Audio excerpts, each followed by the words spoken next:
दादी धन्नो टीवी पर शहरी लड़कियों का मॉडर्न कपड़े देखते हुए कहती हैं, लो, लिहाज शर्म तो बिल्कुल ना बची इन शहर की छोरियों में। देख तो कैसे कटे फटे कपड़े पहनकर घूम रही हैं। अरे क्यों अपना लहू चलाती हो? शहर में सभी छोरियां यही सब पहनती हैं। यो मॉडर्न कपड़े हैं, समझी गांव की धन्नो। क्या खाक मॉडर्न कपड़े हैं? यूं कहो ना, शहर वालों को अधनंगा घूमने की लत लग गई है। हाँ। विष्णु और धन्नो गांव में रहते थे। उनके 2 बेटे थे, अमन और रोहित। अमन गांव में उनके साथ रहता था और रोहित शहर में रहता था। अमन और रोहित दोनों की कई साल पहले ही शादी हो चुकी थी और दोनों की एक एक बेटी थी। उनके नाम थे नंदिनी और आयशा। नंदिनी गांव में रहती थी और अपनी दादी की इच्छा अनुसार ही ओढ़ती पहनती थी। दादी, ये सूट सलवार कैसा लग रहा है, जरा बताओ तो। यू सूट सलवार तो ठीक है छोरी, पर इसका गला कुछ ज्यादा ही खुला बन गया है। इसे अभी के अभी उतार दे और इसका गला ठीक कराए बिना इसे पहनकर घर से मत निकलना, समझी? निकली ना तो टांगे तोड़ दूंगी तेरी। हाँ। ओ दादी, कुछ मनचाहा पहनने दोगी या नहीं? चुप कर, लड़कियों का ज्यादा बोलना सही ना होता। धन्नो नंदिनी को कुछ भी ऐसा वैसा या यूं कहिए कि मॉडर्न कपड़ा बिल्कुल नहीं पहनने देती थी। इसीलिए नंदिनी को मन ही मन दादी से शिकायत रहती थी। वह अपनी माँ आरती को सूट सलवार दिखाते हुए कहती है, माँ, क्या इस सूट का गला ज्यादा खुला है? नहीं, ठीक तो है। पर दादी कहती हैं कि बहुत खुला है। लो, इसका गला ठीक कर दो, वरना दादी का बड़बड़ाना कभी न थमने वाला। बड़ों के बारे में ऐसा नहीं बोलते बेटी। दादी जो बोलती है तेरे भले के लिए ही बोलती है। इधर गांव में दादी नंदिनी को गांव के पहनावे के लिए मजबूर करके रखती है, तो उधर शहर में उसकी दूसरी पोती आयशा मॉडर्न कपड़े पहनकर रहती है। उसे ना माँ टोकती है और ना पिताजी कुछ कहते हैं। माँ लक्ष्मी तो उसको मॉडर्न कपड़ों में देखकर हमेशा फूली नहीं समाती। अरे आयशा बेटी, इस जीन्स और टॉप में तो तुम बहुत खूब लग रही हो भाई। थैंक्स मॉम, अब तो मान गई ना आप मेरी चॉइस। मैंने खुद पसंद किए हैं ये कपड़े। मान गई बेटी, बहुत अच्छे पसंद किए हैं। एक दिन धन्नो और विष्णु बैठे बैठे अपने छोटे बेटे रोहित और उसके परिवार के बारे में बातचीत कर रहे होते हैं। इस बार तो हमारे रोहित ने भी हद ही कर दी। 1 साल से ज्यादा का वक्त हो गया और एक बार भी गांव में आकर शक्ल तक नहीं दिखाई। अरे वो बिजनेस करता है भाई, हमारी तरह खेती करने वाला थोड़ी ना है। समय नहीं मिल पाया होगा। आपको तो बस बातें ही बनानी आती हैं, कितनी भी बनवा लो। हाँ। क्यों, मैंने गलत क्या कह दिया? अरे बेटा, बिजनेस छोड़कर तो हमसे मिलने नहीं आ सकता ना। ऐसा बिजनेस किस काम का जिसके कारण बेटा माँ बाप को ही भूल जाए? धन्नो यह कह ही रही होती है कि तभी रोहित का फोन आ जाता है और विष्णु फोन पर बातें करने लगता है। और सुनाओ बेटा, बिजनेस तो ठीक चल रहा है ना?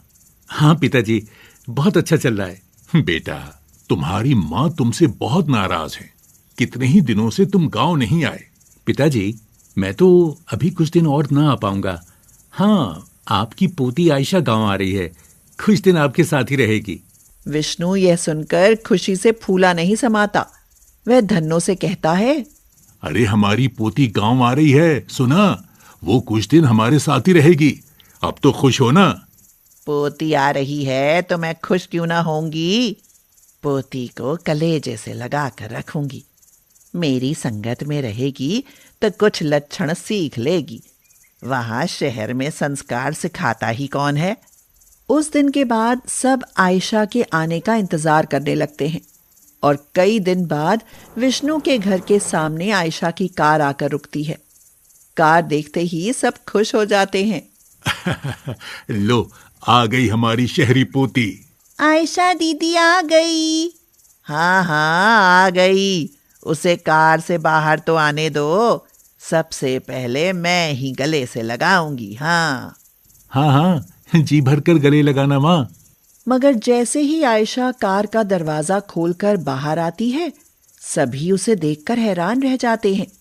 घर वाले तो घर वाले, पास पड़ोस के लोग भी आयशा को टकटकी बांधकर देखने लगते हैं, क्योंकि आयशा स्कर्ट, टॉप और हैट पहनकर जो आई थी। धन्नो ने तो सपने में भी नहीं सोचा था कि उसकी पोती केवल मॉडर्न ही नहीं बल्कि हाईली मॉडर्न होगी। इसीलिए आयशा को देखते ही धन्नो का तो बड़बड़ाना शुरू हो जाता है। राम राम, ये मैं क्या देख रही हूँ? ये लड़की तो वही कपड़े पहने हुए है जो मैं रोज टीवी पर देखती हूँ। अरे तू गांव में हमारा तमाशा बनाने आई है या हमारे साथ रहने? कुछ तो लाज शर्म करती। शहर में तो यही सब पहनते हैं दादी। वैसे भी लाज शर्म आदमी की नजर और विचारों में होती है, कपड़ों में नहीं दादी। अरे भाई, बिगड़ती क्यों हो? अभी अभी शहर से आई है, घर में पहुंचकर बदल लेगी कपड़े। इधर घर वाले आयशा से बात करने में लगे होते हैं और उधर गांव के कुछ मनचले युवक आयशा की मॉडर्न ड्रेस देखकर हंसने लगते हैं। अरे कसम तिल के लड्डू की, अब तक तो गांव में देसी छोरियां ही दिखती थी, मॉडर्न परी तो आज आई है। वाह क्या बात है। अरे वाह, अब तो गांव में रोज शहर के नए नए फैशन देखने को मिलेंगे। मजा आएगा मजा। अरे कसम तिल के लड्डू की, मजा तो जरूर आएगा, पर वो मुझे आएगा बे। खबरदार किसी ने इस शहरी पटाखे को नजर भर कर भी देखा तो। उधर गांव के लोग आयशा को देखकर तरह तरह की बातें कर रहे होते हैं और इधर दादी का गुस्सा 7वें आसमान पर चढ़ रहा होता है। मगर अमन और विष्णु धन्नो को शांत कर आयशा को घर के अंदर ले आते हैं। फिर उस दिन के बाद से धन्नो नंदिनी की तरह उसे भी गांव के पहनावे के लिए राजी करने पर लग जाती है। देख बेटी आयशा, मुझसे तो ये तेरा शहरी फैशन देखा नहीं जाता। ये ले, मैंने तेरे लिए बहुत ही बढ़िया सूट सलवार बनाया है, तू इसे पहन कर दिखा। क्यों दादी, जीन्स टॉप में क्या बुराई है? देख, घर से बाहर जाना है तो तुझे गांव के पहनावे में रहना ही पड़ेगा, वरना घर से बाहर कदम न रखने दूंगी, समझ ले। ठीक है दादी, लाओ पहन लेती हूँ। यह कहकर आयशा दादी से सूट सलवार लेकर पहन लेती है और फिर खुशी से झूमते हुए नंदिनी से कहती है, हे नंदिनी, मैं कैसी लग रही हूँ? बिल्कुल गांव की अल्लड़ छोरी लग रही हो आयशा। ये कपड़े तो तुम पर खूब जच रहे हैं। बस ऐसे कपड़े पहन कर रहा कर आयशा, दादी तुझे सिर आंखों पर बैठा कर रखेगी। दादी, अब नंदिनी के साथ खेतों में घूमने जाऊं? हाँ हाँ जा, तेरा चाचा अमन भी खेत पर गया है।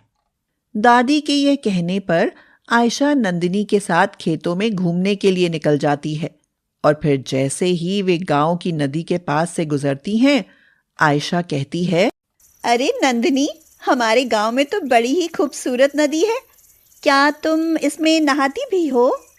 अरे दीदी, तुम भी क्या बात करती हो, हम इसमें नहाते ही नहीं, तैरने का आनंद भी लेते हैं। ये तो हम गांव वालों का देसी स्विमिंग पूल है। वाह, ये तो सच में वंडरफुल स्विमिंग पूल है। आयशा यह कह ही रही होती है कि तभी बल्लू और उसके दोस्त आ जाते हैं। कसम तिल के लड्डू की, इस देसी स्विमिंग पूल में तैरना ना आता हो तो मुझसे तैरना सीख लेना, शहरी मॉडर्न परी। क्यों, मैं मर गई क्या लफंगे जो तुम तैरना सिखाओगे? अरे नंदिनी, छोड़ो ना, क्यों इनके मुंह लगती हो? अरे कसम तिल के लड्डू की, शहरी परी, हम तुझे तैरना सिखाएंगे तो तैराकी की चैंपियन बन जाओगी। हट बदमाशो, आगे से हमसे बदतमीजी की तो अपनी दादी को बता दूंगी। हाँ। नंदिनी के ये कहने पर बल्लू और उसके दोस्तों को तो मानो सांप ही सूंघ जाता है। वे नंदिनी और आयशा के पास से खिसक लेते हैं और फिर आयशा नंदिनी के साथ अपने खेतों की तरफ चल पड़ती है। तभी नंदिनी आयशा के पास एक थैली देखकर कहती है, अरे आयशा, तुम इस थैली में क्या छिपा कर रखी हो? बताओ नंदिनी, इसमें मैंने जीन्स और शर्ट छिपा कर रखे हैं। पर वो किस लिए बहन? वो तेरे लिए। अरे मैं भी तो देखूं तो शहरी मॉडर्न ड्रेस में कैसी लगती है। नंदिनी, क्या तेरा मन भी ऐसे मॉडर्न कपड़े पहनने का करता है? करता तो है बहन, पर दादी। अरे तू दादी को छोड़ नंदिनी, दादी तो पुराने विचारों की है। ले, फसल की ओट लेकर ये कपड़े तो पहनकर दिखा जरा। आयशा के ये कहने पर नंदिनी में हिम्मत आ जाती है और वह फसल की ओट लेकर जीन्स और शर्ट पहनकर बाहर आती है तो एकदम मॉडर्न लगती है।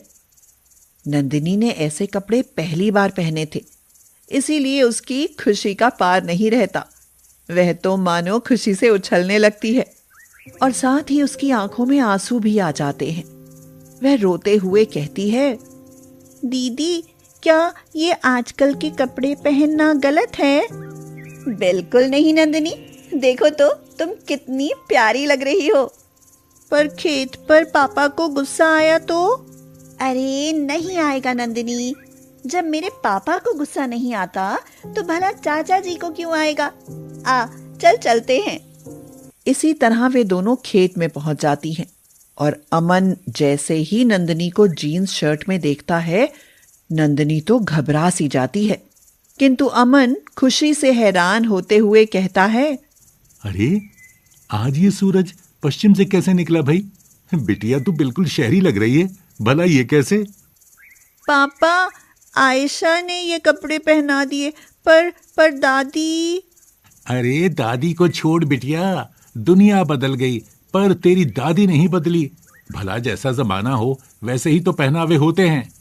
आपने बिल्कुल ठीक कहा चाचा जी, जब लड़के सब पहन सकते हैं तो लड़की क्यों नहीं? कपड़े गांव के हों या शहर के, भला उससे क्या फर्क पड़ता है? बस लड़की में संस्कार होने चाहिए। अरे वाह बिटिया, तू तो बड़ी समझदार है। अमन यह कह ही रहा होता है कि तभी आसमान में बादल गरजने लगते हैं और बारिश शुरू हो जाती है। अरे बारिश शुरू हो गई बिटिया, तुम दोनों जल्दी से घर पहुंचो। जी चाचा जी। अमन के ये कहने पर आयशा और नंदिनी गांव की तरफ लौटने लगती हैं, मगर रास्ते में ही और तेज बारिश आ जाती है और वे दोनों बारिश में भीग जाती हैं। बारिश के कारण नंदिनी घर लौटने से पहले अपने कपड़े नहीं बदल पाती और इसीलिए दोनों दादी से नजर बचाकर घर में घुसने की कोशिश करती हैं, मगर दादी वो उन्हें देख ही लेती है और नंदिनी पर गुस्सा करते हुए कहती है, लो, इस पर भी चढ़ गया शहरी रंग, अब यह भी पहनेगी मॉडर्न कपड़े। क्यों री, मेरे मना करने पर भी बाज नहीं आई तू? दादी, जीन्स शर्ट ही तो है, जैसे सूट सलवार है वैसे ही ये भी कपड़े ही हैं। अरे चुप कर, ये लड़कों के पहनने के कपड़े हैं, भला लड़कियां पहनती अच्छी लगती हैं क्या? क्यों अच्छी नहीं लगती दादी? जब लड़के और लड़की में कोई भेद नहीं रहा तो पहनावे में भेद क्यों? पोती कह तो ठीक रही है भाई, आगे तुम्हारी समझ। अरे मैं तो कहता हूँ कि वक्त के साथ चलने में ही है भलाई। वैसे भी मॉडर्न कपड़ों से कोई बदमाश या पारंपरिक कपड़ों से कोई शरीफ नहीं बन जाता। लाज, शर्म और शराफत तो आदमी की सोच में होती है। जब तुमको भी कोई परवाह नहीं तो भला मैं क्यों परवाह करूं? देख लेना, लड़कियों को छूट देकर पछताओगे तुम सब। ये दोनों नाक कटवाएंगी हमारी। हाँ। यह कहकर दादी चुप हो जाती है और उस दिन के बाद ज्यादा बातें करना ही बंद कर देती है। साथ ही नंदिनी और आयशा के पहनावे पर रोक टोक लगाना कम कर देती है। मेरी बला से छोरी कोई गुल खिलाए, मैं रोकने वाली कौन हूं? हाँ। कुछ दिन ऐसे ही बीत जाते हैं और फिर एक दिन आयशा नंदिनी के साथ नदी में नहाने जाती है। उस दिन दोनों ही दादी का मन रखने के लिए सूट सलवार पहनकर ही घर से निकलती हैं। नंदिनी नदी में नहाने लगती है और आयशा किनारे पर खड़ी होकर उसे देखने लगती है।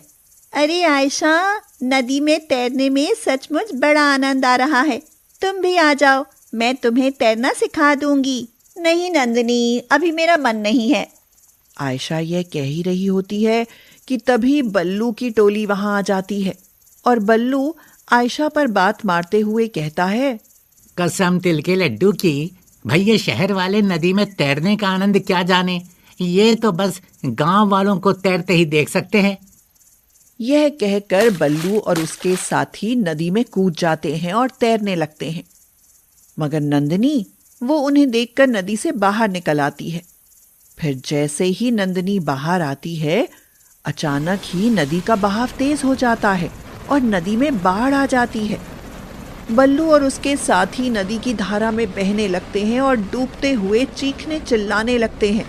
अरे बचाओ बचाओ, कोई हमें बचाओ, अरे कोई तो बचाओ। उनकी चीख सुनकर आयशा अचानक ही अपना सूट सलवार उतारने लगती है। यह देख नंदिनी बहुत चक्की सी रह जाती है।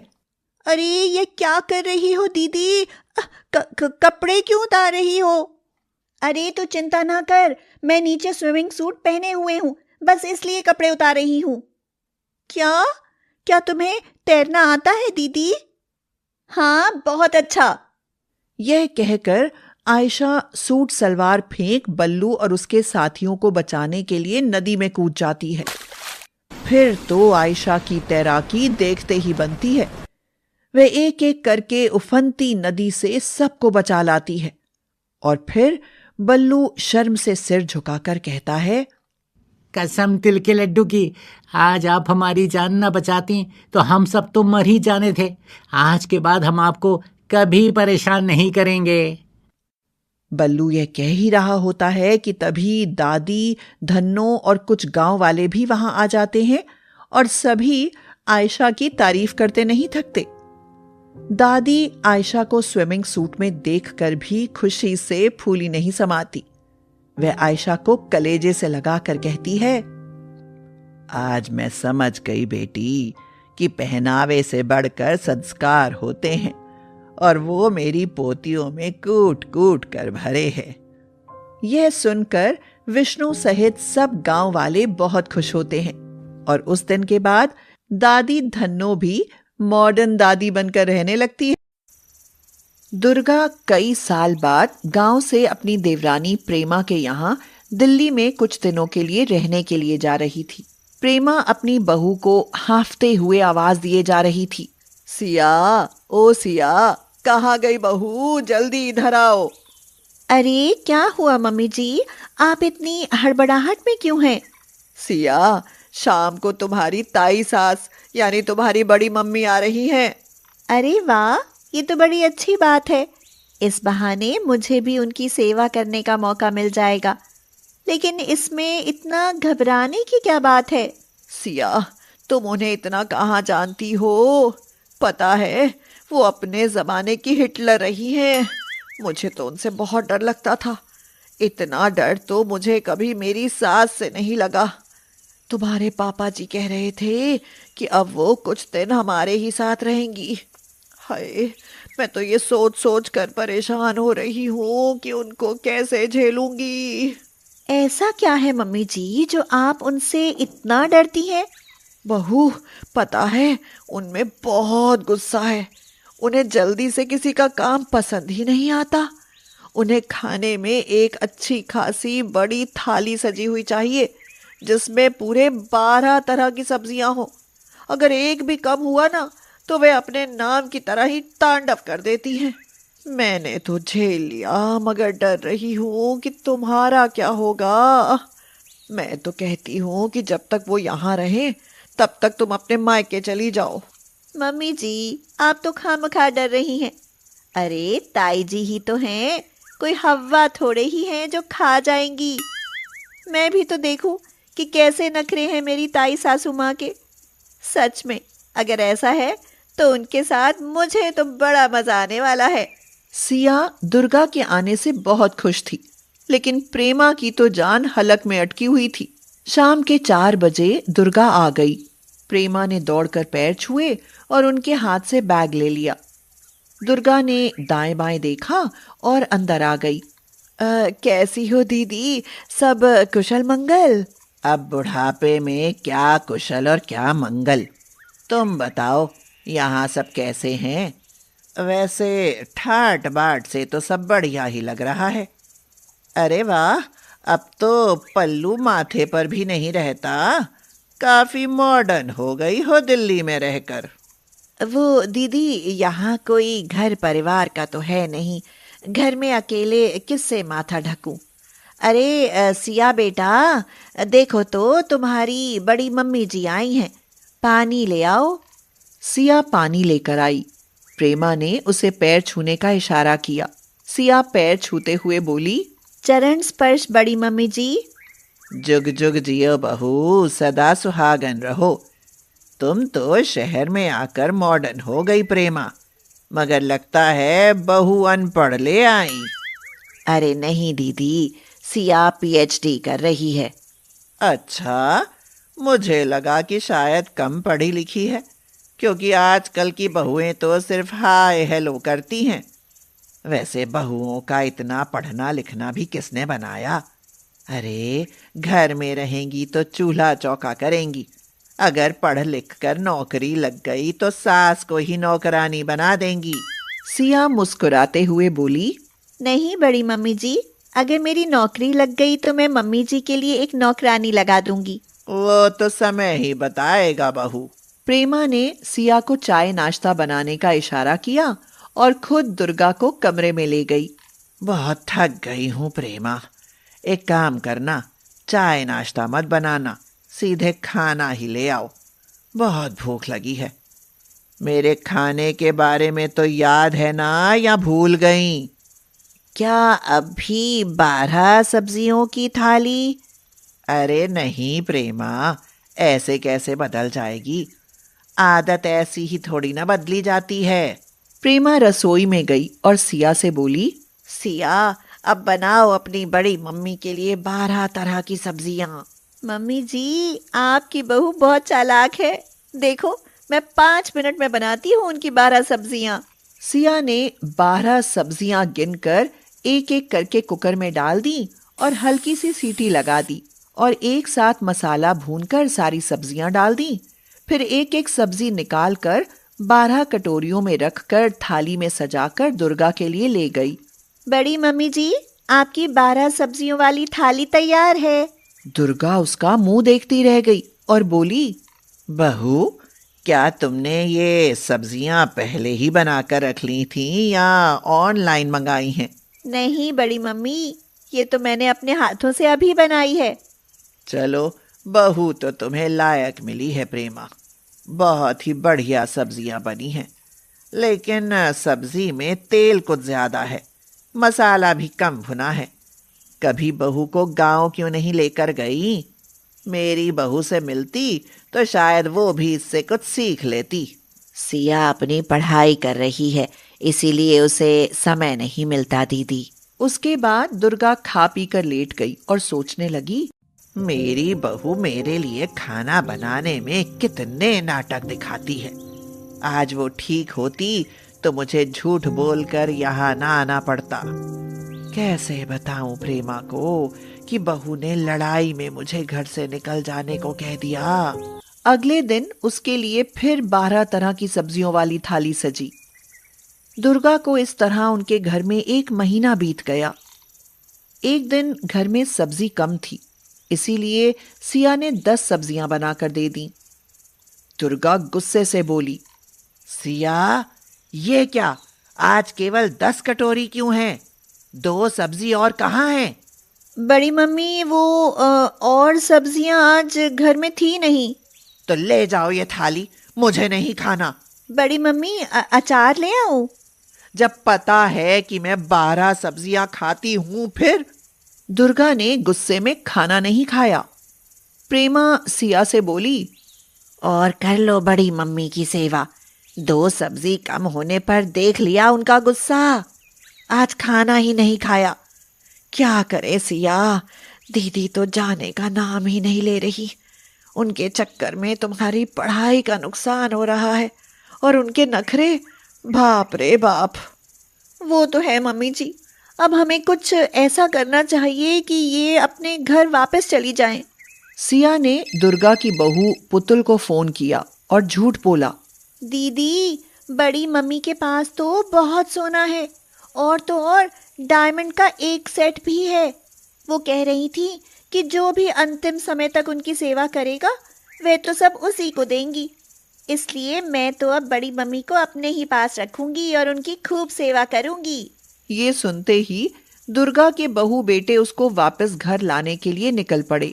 शाम के समय सिया दुर्गा को सुनाते हुए झूठ मूठ बोली, मम्मी जी, आप बड़ी मम्मी को बता ही दो कि उनके बेटे पर बहुत कर्ज हो गया है, इसलिए वो अपना घर बेच रहे हैं।